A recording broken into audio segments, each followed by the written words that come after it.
So, we've been together for about a year now, and we've been going steady. It's been good, but are we still together? I'm not talking about my wife. What am I talking about? More about it after this.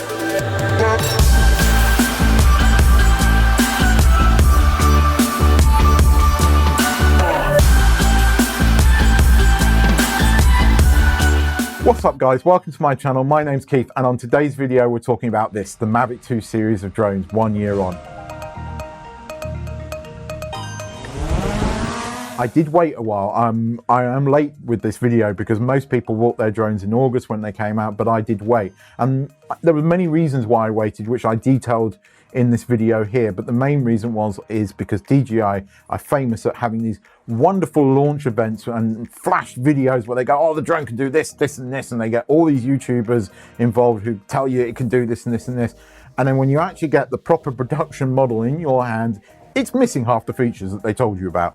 And it makes it quite difficult to love the product when you first get it. I do not know why DJI do this, because to me, why piss your customer off the minute you buy something? But this is how DJI have done it. They have done it with the Mavic Air, they've done it with the Mavic 2 Pro, and they've done it with the Osmo Pocket. In fairness to them though, they did get the updates for the Osmo Pocket and all the promised features out pretty quickly.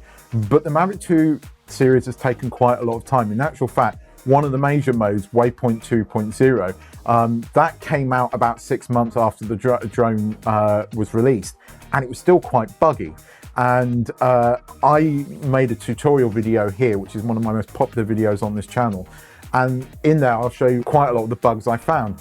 They have only just fixed those bugs. Literally 4 days ago from the recording of this video, and this is late September 2019, they released an update a few days ago where they've actually finally fixed the sort of jerkiness that you get when you're doing a POV on waypoint mode. And that was really, really, really annoying. So it's been a rocky road. It was a rocky start with this drone, but I'll be honest and upfront, I love this drone now. I really do. It took a while to fall in love with it, but once I did, I love this drone. The other reason it took a while, and I'll be absolutely honest, is I came from a Mavic Pro, and that was my first pro level drone really, or pro consumer, I think they call it. And it's like, the only way I can explain this is like, you know, when you get your first car, it's probably a banged up piece of crap like most people, but you loved that car and you still look back on that car with fond memories, and you tell everybody it had soul. And when you get your next car, and it's probably, if you're anything like me, it was a nice new car and it had all the gizmos and everything, and you loved it, but it was missing the soul of that first car that you got. And I kind of felt like that about the Mavic 2 at first, and it wasn't helped by all these missing features. One of them, the missing features, was precision landing. And a lot of people sort of like, when people were complaining about this online, they go, well, I fly my drone manually and I never use it. But there is always those sort of critical situations that you get into where precision landing can be really, really handy. And the fact that you have that on the Mavic Pro and not on the Mavic 2, that was really quite bad, actually. I still to this day don't understand why they launched a drone calling it the next generation of Mavic drones, and it missed quite a few of the features the first one had. Why didn't you just wait, DJI? I really don't get it. You made it quite difficult at first to love this drone, but as I've said, after the sort of a year, I totally love this drone, and what I have managed to do with it over the last year has been really, really cool. So I bought the Mavic 2 Zoom. Do I regret that? Kind of. And that's nothing to do with the drone itself. It's more to do with the fact that my interests have somewhat evolved over the last year. I've really got back into photography again, and I've really sort of taught myself how to shoot in manual and raw modes in digital photography. And I find now that I understand how to operate a camera in manual mode, you don't get that kind of fine level of control with the Mavic 2 Zoom, because it's got that fixed aperture, and that fixed aperture actually can get in the way when you're trying to take some pictures. And I've seen what people have created with the Mavic 2 Pro, and I've been a bit jealous because I've gone, I can do that. I could probably even do a better job than that. And I haven't been able to. Having said that, I have caught some really good panos and some really good sort of photographs just using the zoom, and they're here.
Those are just a few examples of what I've been able to do with it. And but the frustrating thing is I know I could do a lot more if I had the Mavic 2 Pro camera. Having said that, DJI have made it quite easy to change the camera over. In their launch event, they said they were going to offer a service where they would swap the cameras over for you. That's never really come to pass, but there are a lot of videos on YouTube where people have actually just done this themselves. And DJI apparently load both sets of firmware on there, the Pro firmware and the Zoom firmware. So if you just change over the camera, the drone just sees it as a Pro camera and thinks it's a Pro camera rather than Zoom. And it's really quite simple to do. It's only a few screws that you have to undo. You literally unplug one, plug the other one in, and away you go. And that's exactly what I intend to do when I get a bit of money. And you know, my wife doesn't kill me for spending too much money. She let me buy the drone, so I'm waiting a few months before I go, darling, can I buy a camera for my drone? Anyway, moving on. So yes, I do slightly regret buying it, but that's, as I said, no fault of the Zoom itself. You still have that amazing zoom effect. You can do some really cool stuff with that if you're doing videography. Now let's go on to what I genuinely love about the Mavic 2 series of drones in general. The battery life on these drones is fantastic. It's better than the original Mavic Pro, and I probably get about 3 or 4 minutes extra than I did with my Mavic Pro, but it's noticeable, and I really, really like that. The OcuSync 2.0 signal is just brilliant. I used to get the odd dropout with my Mavic Pro, but for the most part, the Mavic 2 has just been solid, and it's great when you've got an iPad Pro on your controller and you get that big HD picture. And if you've not flown with an iPad, I highly suggest you try it because it's really cool and it changes your experience entirely. I'm amazed how solid this drone is in the wind. Now, as you can see here, this is a picture that I took on a stormy day. And it's a long exposure shot. Now it's about 2 seconds, but that picture is really clear and it was really windy, and yet that drone just stayed planted. And there's some video footage here where I was on the beach, again, windy, and yet the footage is pretty stable. I am very impressed how stable this drone is in high wind. It's very, very impressive. Waypoints 2.0, I really, really love this.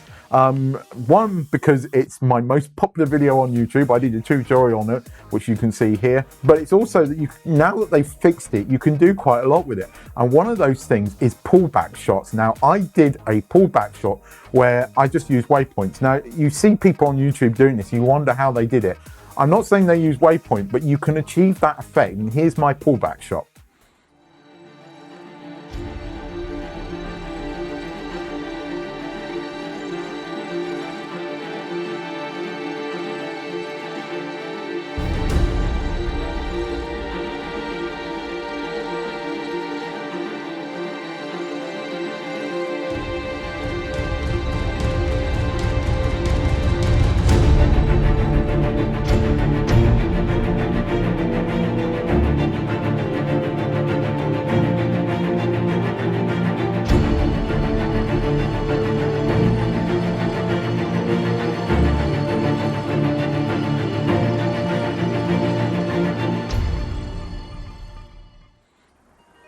Now, if you want to know how I did that, I made a video about it here. So as you can see, that's pretty cool. I love the new POV mode on this. It's so much simpler than the Mavic Pro. With the Mavic Pro, you would have to fly over the object that you want, point the camera down, mark that as your kind of POV, move the drone back, and then the drone would reasonably circle around it. Now you just draw a box around the object that you want to do a point of interest on, and the drone automatically works everything out and then starts doing it so much easier. So just to finish off, there's two more things I wanted to mention. One of them is the noise. This is the most quiet drone I've ever flown. When you compare it to the Mavic Air, which sounds like a pissed off angry bee, and you can hear it from a mile off, the Mavic 2 Zoom is really quiet. Now, I had the quiet props for my Mavic Pro, and that was quite a quiet drone. Well, this is even more quiet, and I love that fact. You can put it at 100 meters in the air and nobody knows it's there. You can barely hear it. And that brings me on to the last thing. I love the landing lights on that. And the great thing is when that drone comes down and it lights up the floor, it looks really cool. But you've got manual control over those landing lights, so you can stick it 100 meters in the air, switch on those lights, and people think they're looking at a UFO, and it's really funny. That's because I'm slightly evil, but hell. Anyway, those are the things I really do like about this drone. Now onto the things that I don't think are so good. Now, one of the things that I noticed almost straight away was the arms on the new drone basically touch the sides of the drone when you're folding them down, as you can see in this clip. Whereas the original Mavic Pro, they didn't at all. And to me, that's a slight manufacturing defect. I don't know why DJI did that. It doesn't feel as nice. Even when you're folding the arms back, it just doesn't feel as smooth as the original Mavic Pro was, and I'm not a huge fan of that. And the other thing is when it's folded down, the props rub on the underneath of it, as you can see here. And if you're using a skin like me, it basically takes the skin off, so you have to peel the skin away from it, or it'll destroy the skin. The other thing that really bugs me is DJI obviously included a set of great quick shots. You can do like the dolly zoom and all that kind of thing. But for what reasons that just escape me, they don't give you manual control over that. So you can't basically set a flat color profile and then color it later on. You have to use the DJI default one, which, you know, it's great for some people, but if you want to kind of get an artistic thing, or you kind of want to Instagram filter it, you want to be able to shoot in a flat color profile and then, you know, edit the footage later. And we haven't got that. And it's got to be a software thing. So why, for God's sakes, DJI, do you not just give us manual control over the camera settings in your quick shots mode? It would make life so much simpler. And really, the only other thing that I've had quite a lot of issues with is Active Track. Now, Active Track 2.0 was meant to be great, and there's all these YouTubers that have shown you how it works. And honestly, I don't know if it's a problem with my drone, but every time I've used it, I haven't been that impressed. I mean, my wife and her sister went out on one of those quad bikes, and I was just flying over, and they weren't really going past any obstacles which would block the drone from seeing it. And the drone just kept losing it, and it would veer off. At one point, it veered off and nearly hit a set of trees. And thanks to the obstacle avoidance, it didn't, but it was almost in the tree. And I don't get it. And then I was trying to set up a shot of me on the bike going sort of through this quite spectacular little path. And again, I was using Active Track to track me, and it kept losing me. And you're meant to be able to go behind the odd tree and it still keep track of you, but it hasn't worked so well for me. I don't use Active Track that often, so it doesn't bother me that much, but I've never been able to get very good results from it. Those are the only real complaints I now have of the drone. Most of my other complaints were of the way DJI released this rather than the drone itself. And I will be absolutely honest with you, right now, the Mavic 2 is probably the best, most portable drone you can get for your money out there. I don't think anything beats it when it comes to features and all of that kind of stuff. Yes, there are other drones out there like the Autel Evo, and there's quite a lot I like about the Evo. That controller I quite like. But I think the Mavic 2 Zoom and Pro just pip it because of all the features that DJI include in there. A lot of people I've heard are saying, oh, I'm going to wait for the Mavic 3. I'll be honest, I don't think we're going to see a Mavic 3 for quite some time yet. I think it's going to be at least a year, because you can't really better this drone at the moment and keep it at the same price point. And for that reason alone, I don't think DJI are going to be able to release a Mavic 3 until they can really better the Mavic 2 and keep it at a similar price point. So it's going to be a good year. So if you're waiting, don't. Spend the money now and you will get a really, really good drone. I promise you, and you will be impressed with it now. It's got all the features that DJI promised. Most of the bugs have now been fixed, and there's no reason not to now. So yeah, anyway, if you're still not convinced, check out this little sizzle reel that I've put together of the last year's footage I've been collecting.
Well, I hope you enjoyed that.